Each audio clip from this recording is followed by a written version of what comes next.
Good afternoon students, कैसे हैं आप सब। हमने क्लास 11th का इकोनॉमिक्स से स्टार्ट किया था। उसमें भी हमने सबसे पहले माइक्रो इकोनॉमिक्स से स्टार्ट किया था। उसका चैप्टर नंबर 1 हम कर रहे थे, इंट्रोडक्टरी माइक्रो इकोनॉमिक्स। इसके पहले वाले टॉपिक्स में हमने पढ़ लिया था चॉइस और डिसीजन मेकिंग तक। इसके बाद वाला जो टॉपिक है वो आज हम स्टार्ट कर रहे हैं, और वो टॉपिक है माइक्रो एंड मैक्रो इकोनॉमिक्स। तो माइक्रो और मैक्रो इकोनॉमिक्स क्या होता है? सबसे पहले हम आते हैं माइक्रो इकोनॉमिक्स से। माइक्रो इकोनॉमिक्स की डेफिनेशन है, it is the branch of economics which studies economic activities relating to individual economic units like a consumer or a producer. Micro economics क्या है? माइक्रो इकोनॉमिक्स का वो ब्रांच है जो individual units की study करता है, जैसे कि किसी भी एक कंज्यूमर की, या फिर किसी भी एक प्रोड्यूसर की, या फिर किसी भी एक पर्सन की डिमांड या एक पर्सन की सप्लाई की। इसके कुछ एग्जांपल्स, किसी प्रोडक्ट का प्राइस क्या होगा, तो किसी एक पर्टिकुलर प्रोडक्ट का प्राइस बता रहा है या उसके बारे में सोच रहा है, उसी से रिलेटेड कंसेप्ट को हम कहेंगे माइक्रो इकोनॉमिक्स। क्योंकि इसके नाम में माइक्रो है। माइक्रो का वर्ड अगर आप सोचें कि क्या होता है, माइक्रो मीन्स सिंगल यूनिट या फिर सबसे छोटा यूनिट। तो माइक्रो इकोनॉमिक्स क्या है? It is the branch of economics which studies economic activities relating to individual economic units like consumer और प्रोड्यूसर। सिर्फ एक economic unit, individual economic unit को पढ़ने के लिए जब हम इकोनॉमिक्स का यूज़ करते हैं तो उसको माइक्रो इकोनॉमिक्स कहा जाता है। इसके एग्जांपल्स हैं, demand of a house hold, किसी घर की डिमांड। घर की डिमांड का मतलब यह है कि उस घर में किन किन चीज़ों की ज़रूरत होती है, उस डिमांड को कहा जाता है demand of a house hold. Price of a product, किसी एक प्रोडक्ट का प्राइस, किसी एक हाउस होल्ड की डिमांड को हम माइक्रो इकोनॉमिक्स में पढ़ेंगे। आगे हम आते हैं ओरिजिन ऑफ माइक्रो इकोनॉमिक्स पे। तो इकोनॉमिक्स का ओरिजिन कैसे हुआ था? द वर्ड इकोनॉमिक्स का ओरिजिन हुआ था Greek words oikos and Neyman से। उसी तरीके से वर्ड माइक्रो का भी ओरिजिन हुआ है micros, MIKROS। You can see O here, MIKROS, which means small. The word micro is derived or originated from a Greek word micros, which means small. जो word micro है वो एक Greek word है जिसका मतलब क्या होता है? स्मॉल, यानी कि कम क्वांटिटी में, या फिर छोटा भी कहा जा सकता है।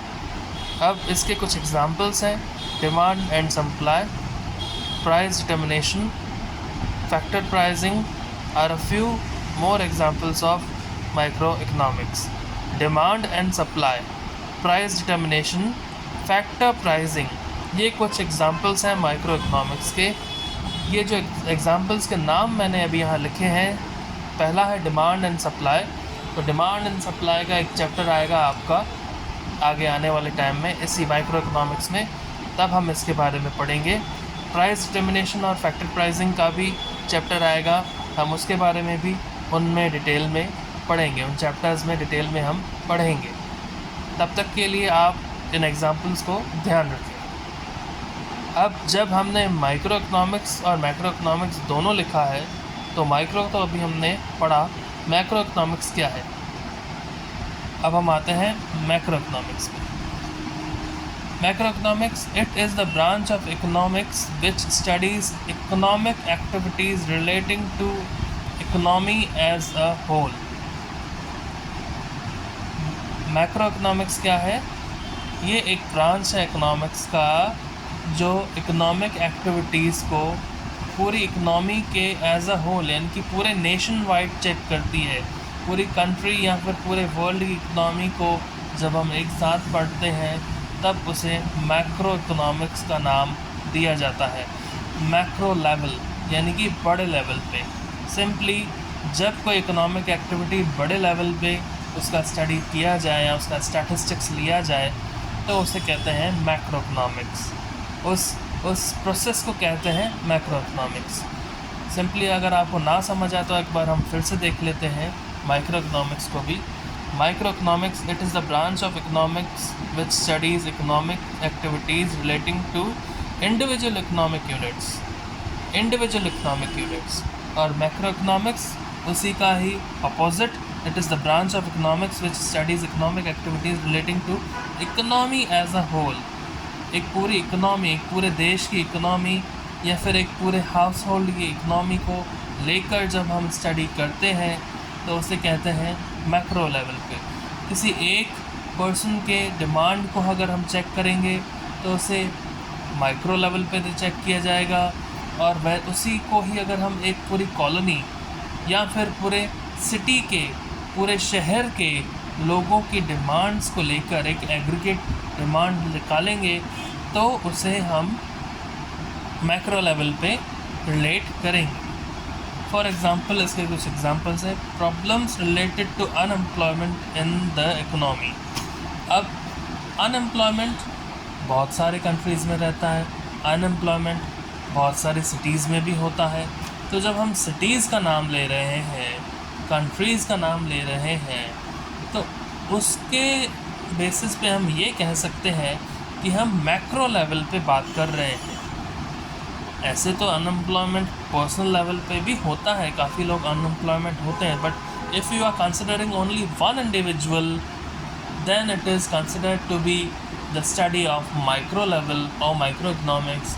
And if you are considering it unemployment as a whole of the economy, तब आप उसे मैक्रो लेवल पे स्टडी कर रहे हैं।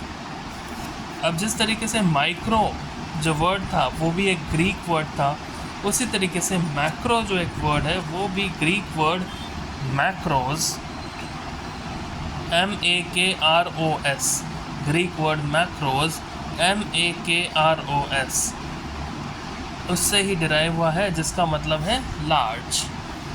एक बार फिर से माइक्रो के बारे में देख लें। The word micro is derived from a Greek word micros, MIKROS, which means small. Similarly, the word macro is derived from a Greek word macros, MAKROS, which means large. अब जैसे उसमें हमने पढ़ा डिमांड एंड सप्लाई, इसमें हम पढ़ेंगे aggregate demand and aggregate supply. Now what is the meaning of aggregate? जब आप सभी के डिमांड्स को एक साथ लेकर उसका सम अप कर देते हैं, टोटल कर देते हैं, तो उसे एग्रीगेट लिया जाता है। फॉर एग्ज़ाम्पल, अगर हम एक छोटा सा टाउन लें, उस टाउन के सारे इंडिविजुअल्स की डिमांड को अगर हम इकट्ठा कर लें और उसका सम अप कर लें तो उसे कहेंगे एग्रीगेट डिमांड। उसी तरीके से एग्रीगेट सप्लाई, ये क्या होता है? एग्रीगेट सप्लाई जब हम पूरे वर्ल्ड की या फिर पूरे नेशन की सप्लाई को कंसिडर करते हैं तो उसे कहते हैं एग्रीगेट सप्लाई। General price